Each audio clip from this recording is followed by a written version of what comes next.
Hello everyone, first of all I welcome to all of you in my YouTube channel Max education.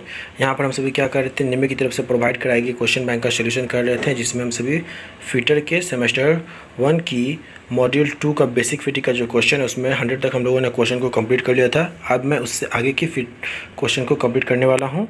चलिए हम सभी आगे देखते हैं, और आप सभी क्या करें, हमारे चैनल को लाइक शेयर एंड सब्सक्राइब जरूर कर लें। चलिए नेक्स्ट क्वेश्चन पे आगे बढ़ते हैं। यहाँ पे क्वेश्चन पूछा गया है, विभिन्न प्रोफाइल को काटने के लिए किस धातु वाली सौ का प्रयोग किया जाता है।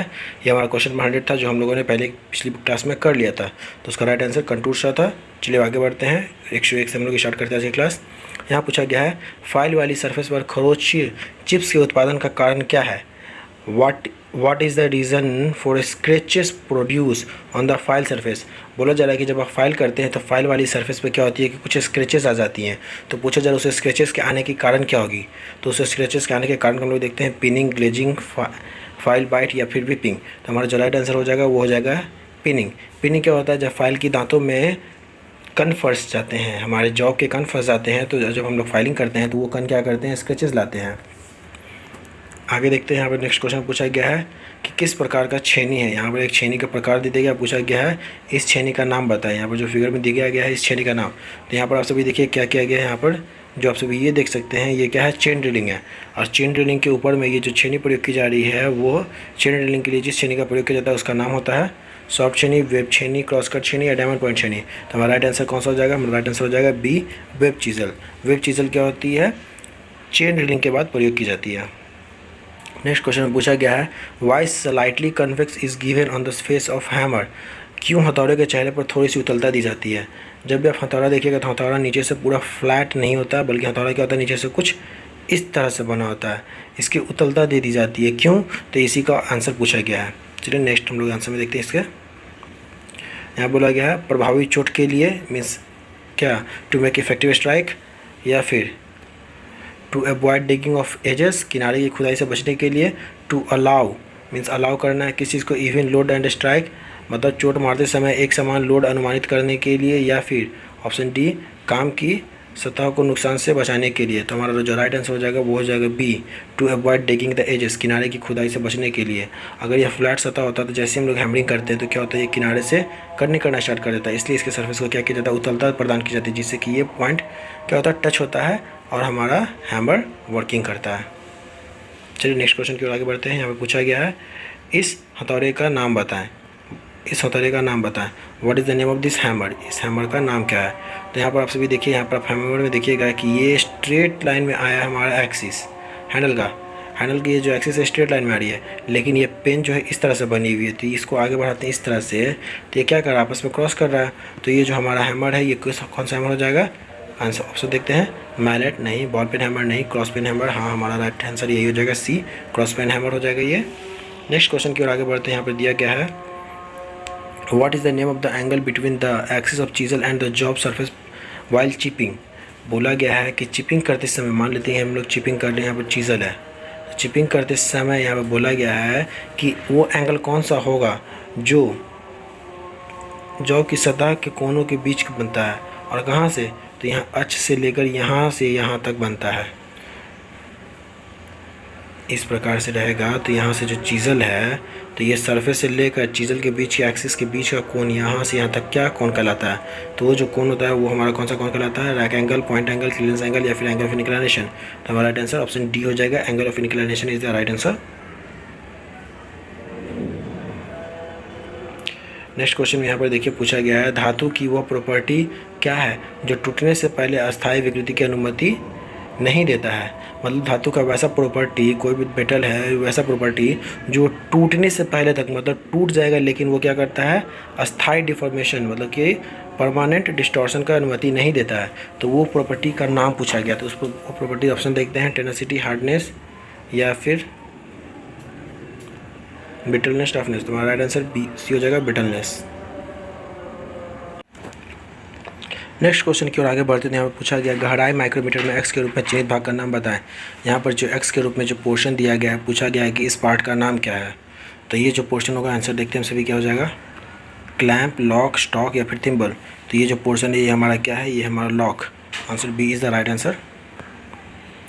नेक्स्ट क्वेश्चन में पूछा गया है क्यों हैंड टैप लीड पर चैम्फर दी जाती है। हैंड टैप जो होती है उसकी लीड पर थोड़ी सी चैम्फर दी जाती है, वही पूछा गया है कि क्यों होती है। तो हम लोग राइट ऑप्शन से देखते हैं।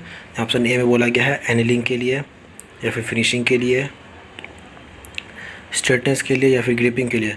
तो हमारा जो राइट आंसर हो जाएगा वो हो जाएगा अलाइनिंग के लिए, मतलब एक ही लाइन में लाने के लिए, होल्स में वो इसीलिए एंटर कर जाए, एक ही लाइन में आ जाए, इसलिए हम क्या करते हैं हैंड टैप के लीड पर थोड़ा सा चैम्फर दिया जाता है।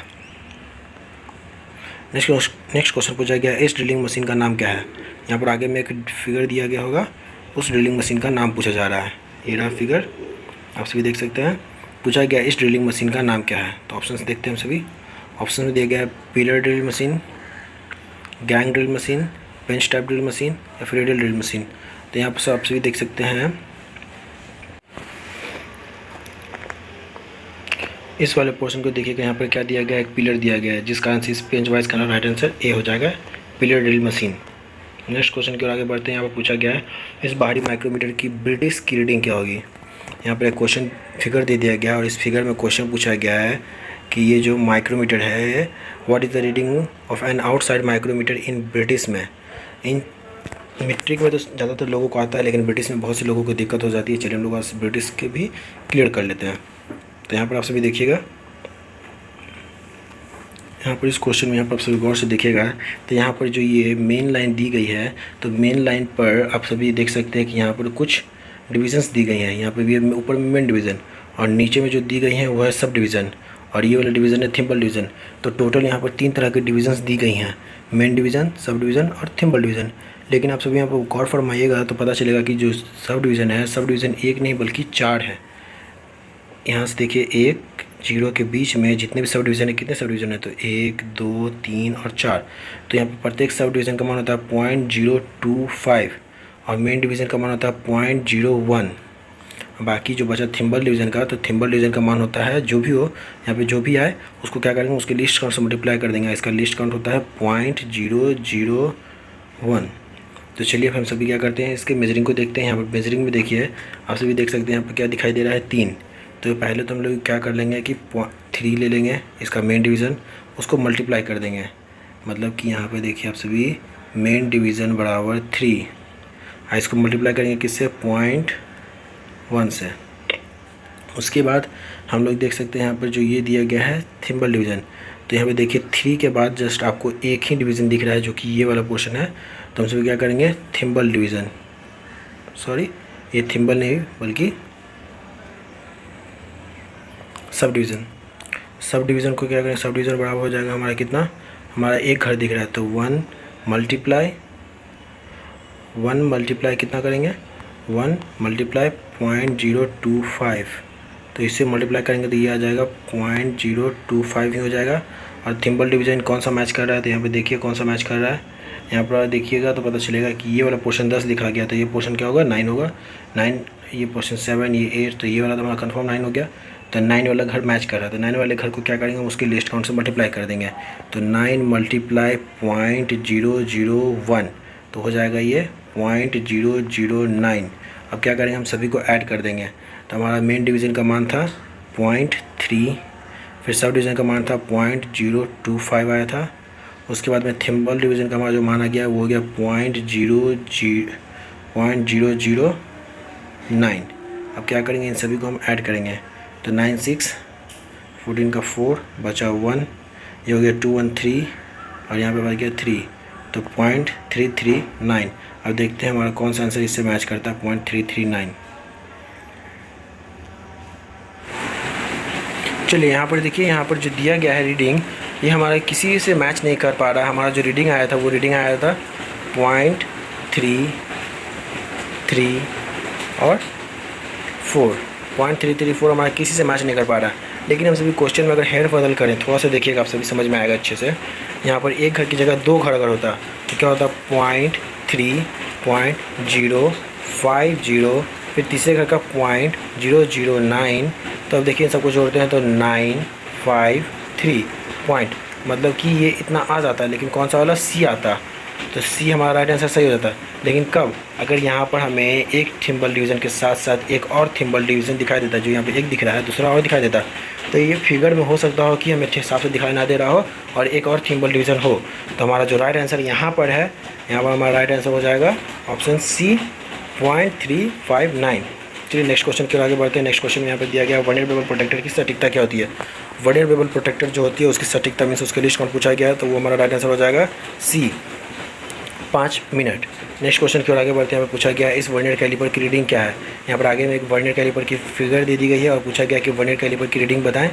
तो यहाँ पर आप सभी देखिए, यहाँ पर वर्नियर कैलिपर में हमें कौन सा भाग दिख रहा है, पहले ये देखिए 5 मीन्स ये 50 हो गया और ये 6 60 वाला घर हमारा मैच कर रहा है। लेकिन उससे पहले अगर आप सभी देखिएगा तो ये हो गया कितना 40। मेन स्केल के लिए हम सभी चाहते हैं, तो आप सभी यहाँ पर देखिएगा ये कौन सा हमारा जीरो लाइन किससे मैच कर रहा है, तो 40 के पहले, किससे 40 से पहले कितना पे, तो ये जो बीच वाला पोर्शन है ये क्या शो करता है, ये हाफ को शो करता है। ये 50 है तो ये बीच वाला पोर्शन, ये बीच वाला पोर्शन हाफ को शो करता है। तो 40 से पहले ये जो हाफ होगा वो 35 होगा। तो 35 को तो हमारा यहाँ शो कर दिया मेन डिवीज़न। मेन डिवीज़न हमारा कितना हो गया 35 हो गया। उसके बाद में अगर हम लोग सब डिवीज़न की बात करते हैं तो सब डिवीज़न में हमारा ये वाला लाइन को मैच करता हुआ दिखाया जा रहा है। तो सब डिवीज़न में नीचे में देखिए तो कौन सा लाइन हमारा मैच कर रहा है 25। तो 25 तो इसको लीस्ट काउंट से मल्टीप्लाई कर देंगे तो 25 मल्टीप्लाई 0 मल्टीप्लाई 0.02, तो आंसर आ जाएगा हमारा 25 50 और 2 अंकों के बाद पॉइंट, तो 0.5। अब क्या करेंगे हम सभी ऐड करेंगे, किसको किसको ऐड करना है, तो 35 और इस 50 को। तो चलिए आंसर देखते हैं हमारा राइट आंसर कौन सा हो जाएगा। ए नहीं है, बी नहीं है, सी नहीं है, तो हमारा राइट आंसर डी हो जाएगा। मेन स्केल 35 और ये जो वर्नियर स्केल है वो हमारा 50 डिवीज़न। चलिए नेक्स्ट क्वेश्चन की ओर आगे बढ़ते हैं। यहाँ पर पूछा गया है क्यों सतह प्लेट तनाव मुक्त अच्छी कास्ट आयरन के बनाए जाते हैं। बोला गया है कि why surface plates are made of stress relieve good quality of cast iron. तो ऑप्शंस देखते हैं। ऑप्शन ए में दिया गया है क्षरण को रोकने के लिए, टू प्रिवेंट कोलिजन, टूटने को रोकने के लिए, to prevent breakaging, to prevent distortion विकृति को रोकने के लिए, या फिर थर्मल विस्तार को रोकने के लिए। तो हमारा जो राइट आंसर हो जाएगा वो हो जाएगा और C to prevent distortion. Next question की ओर आगे बढ़ते हैं। यहाँ पर पूछा गया है संयोजक समांतर ब्लॉक एडजस्टेबल पैरेलल ब्लॉक मुख्यतः क्या लाभ है। एडजस्टेबल पैरेलल ब्लॉक मैंने आपको पिछली भी क्लास में बताया था, वो इस प्रकार से एक पार्ट बना होता है जिसमें 2 पार्ट्स होते हैं आपस में जुड़े हुए। अब बोलता है कि ये किस लिए प्रयोग किया जाता है, ये हमारा प्रयोग किया जाता है, ऑप्शन देखते हैं, विभिन्न ऊंचाई निर्धारित करने के लिए, विभिन्न कोण निर्धारित करने के लिए, विभिन्न गहराई निर्धारित करने, विभिन्न लंबाई निर्धारित करने के लिए, विभिन्न ऊंचाई।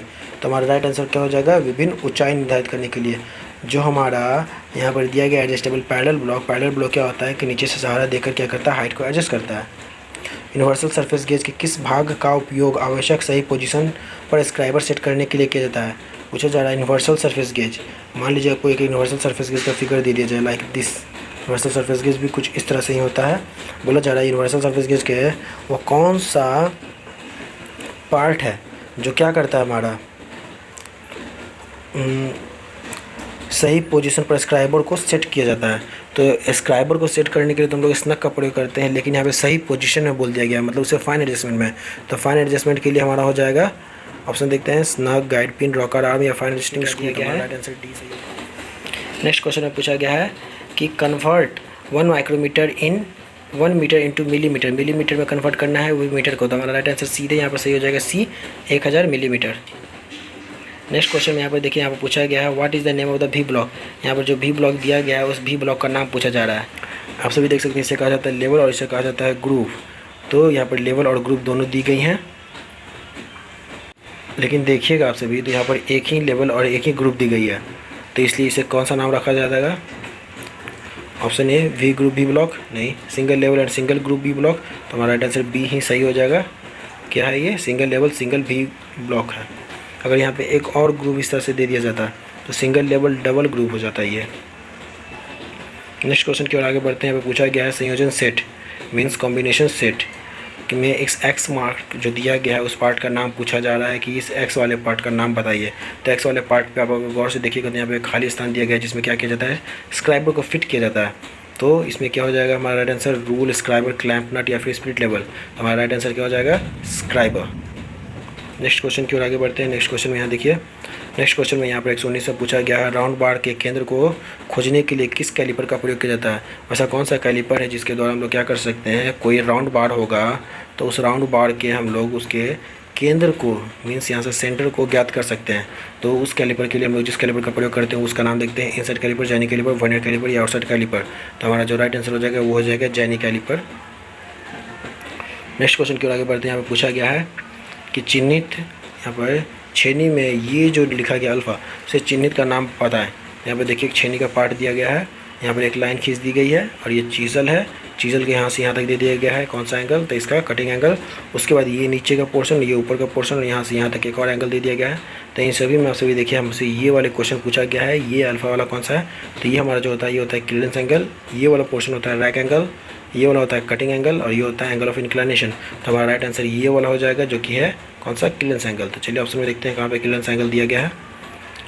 ऑप्शन में देखिए यहाँ पे दिया गया है रैक कोन, वेज कोन, कटिंग एंगल या क्लीयरेंस एंगल। तो हमारा राइट आंसर कौन सा हो जाएगा, डी क्या है दिया गया है, क्लीयरेंस एंगल। चलिए नेक्स्ट क्वेश्चन की ओर आगे बढ़ते हैं। यहाँ पर दिया गया है घुमावदार ग्रुप्स को काटने के लिए किस छेनी का प्रयोग किया जाता है। वैसा कौन सा चीज़ें है जिसके द्वारा हम लोग क्या करते हैं, घुमावदार ग्रुप्स को काट सकते हैं। तो हमारा राइट आंसर देखते हैं flat chisel, web chisel, cross cut chisel या फिर हाफ राउंड नोक चीज़ल। तो हमारा राइट आंसर डी हो जाएगा, हाफ राउंड नोक चीज़ल का प्रयोग हम लोग घुमावदार ग्रुप्स को काटने के लिए प्रयोग करते हैं। नेक्स्ट क्वेश्चन पूछा गया मार्किंग उद्देश्य के लिए किए जाने वाले हैमर का वजन क्या होता है। जब आप मार्किंग करते हैं तो मार्किंग करते के दरमियान आप जो हैमर का प्रयोग करते हैं उस हैमर का पूछा जा रहा है कि वज़न कितना होना चाहिए। तो मार्किंग करने वाले हैमर का वज़न होना चाहिए हमारा ऑप्शन बी 250 ग्राम। नेक्स्ट क्वेश्चन में आगे बढ़ते हैं। तो यहाँ पर देखिए क्वेश्चन पूछा गया है कि विकर्ण फाइलिंग के अनुचित प्रभाव क्या है। तो इस क्वेश्चन को इंग्लिश में पढ़ना पड़ेगा। पहले देखिए what is the effect of improper method of diagonal filing. Diagonal filing को हम लोग क्रॉस फाइलिंग कहते हैं, जो सरफेस पर इस तरह से किया जाता है। तो पूछा जा रहा है उसके क्या अनुचित तरीके का क्या प्रभाव पड़ेगा। तो अनइवन सरफेस फिनिश मतलब कि हमारा असमान सतह फिनिश होगा या फिर सतह पर खरोच आएंगे, उतलता हो जाएगी या सतह फिनिश नहीं हो पाएगी। तो हमारा राइट आंसर इसका हो जाएगा ए अनइवन मतलब असमान सतह फिनिश होगी, हमें प्रोवाइड मिलेगा। नेक्स्ट क्वेश्चन की ओर आगे बढ़ते हैं। यहाँ पे पूछा गया है कि वेल्डेड जॉइंट और कास्टिंग के अतिरिक्त धातु को हटाने के लिए किस छेनी का प्रयोग किया जाता है। वैसा कौन सा चीज़ल है जिसका प्रयोग हम लोग वेल्डेड जॉइंट मतलब वेल्डिंग करके जोड़ा हुआ और कास्टिंग किया और ढलाई किया हुआ फ्लैट सरफेस को हटाने के लिए, मतलब यहाँ से मेटल को हटाना, उसके लिए कौन सा चीज़ल का प्रयोग करेंगे, flat chisel, web chisel, cross cut chisel या फिर हाफ राउंड चीज़ल। तो हमारा जो राइट आंसर हो जाएगा वो हो जाएगा फ्लैट चीज़ल का प्रयोग करेंगे हम लोग वहाँ पर। नेक्स्ट क्वेश्चन में यहाँ पे देखिए, यहाँ पर 125 में दिया गया what is the name of the file. इस फाइल का नाम पूछा जा रहा है कि ये कौन सा फाइल है। तो आप सभी देखिए यहाँ पर ये जो फाइल दिया गया है ना, ये फाइल, इस फाइल को हम लोग क्या करते हैं, पोर्टेबल ड्रिलिंग मशीन में फिट करते हैं, उसके बाद में इसका प्रयोग करते हैं। तो ये जो फाइल होता है ये हमारा होता है रोटरी फाइल। क्योंकि ये रोटेट होता रहता है अक्सर। तो मैं वीडियो को यहीं पर छोड़ रहा हूँ, वीडियो नहीं तो बहुत ज़्यादा लंबा हो जाएगा। 125 तक हम लोग कर लिए हैं। नेक्स्ट क्लास में हम लोग क्या करेंगे, 126 से आगे बढ़ेंगे।